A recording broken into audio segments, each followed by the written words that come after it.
ನಮಗೆ ರಾಮಾಯಣಗಳು ಬೇಕಾದಷ್ಟಿದೆ. ವಾಲ್ಮೀಕಿ ರಾಮಾಯಣ ಅಷ್ಟೇ ಅಲ್ಲ, ಆನಂದ ರಾಮಾಯಣ ಇದೆ. ಎಷ್ಟು ಭಾಷೆಗಳಲ್ಲಿ ರಾಮಾಯಣ ಇದೆ ಅಂದರೆ ಅಷ್ಟು ಭಾಷೆಯಲ್ಲೂ ಬಂದುಬಿಟ್ಟಿದೆ. ಕೊನೆಗೆ ನಿಜವಾಗಿ ಯಾವ ರಾಮಾಯಣ ಓದಬೇಕು ಅಂತ ಡೌಟ್ ಬರ್ತಾ ಇದೆ. ಅದಕ್ಕೆಲ್ಲರೂ ಏನು ಮುಖ್ಯವಾಗಿ ಋಷಿಗಳ ಮುಖದಿಂದ ಬಂದಿದ್ದು ಶ್ರೇಷ್ಠ.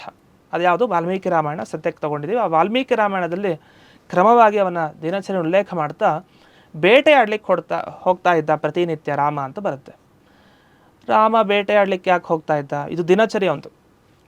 ಈಗ ನಾವು ದಿನ ಬೇಟೆಯಾಡ್ಲಿಕ್ಕೆ ಹೋಗೋದು ಬೇಡ, ನಮ್ಮನ್ನು ಬೇಟೆಯಾಡ್ತಾ ಇರ್ತಾರೆ ಜನ, ತೊಂದರೆ ಕೊಡ್ತಾ ಇರ್ತಾರೆ. ರಾಮ ಯಾಕೆ ಬೇಟೆಯಾಡ್ಲಿಕ್ಕೆ ಹೋಗ್ತಾ ಇದ್ದ ಅಂದರೆ, ಕಾಡಿಗೆ ಹೋದಾಗ ಆ ಕಾಲದಲ್ಲಿ ಮರ ಆಗಲಿ, ಹುಲಿ ಆಗಲಿ, ಸಿಂಹ ಆಗಲಿ ಸಾಮಾನ್ಯರಲ್ಲ.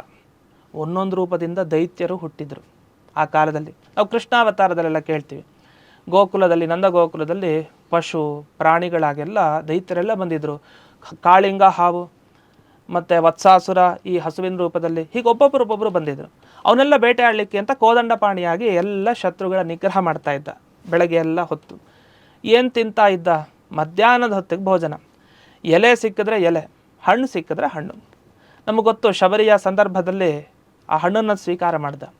ಇದು ಅವನದು ದಿನಚರಿಯಲ್ಲಿ ಒಂದು ಬೇಟೆ ಆಡೋದು, ಮಧ್ಯಾಹ್ನ ಭೋಜನ ಮಾಡೋದು, ಆದರೆ ಏನು ಸಿಕ್ತೋ ಅದರಲ್ಲೇ ಭೋಜನ ಮಾಡೋದು.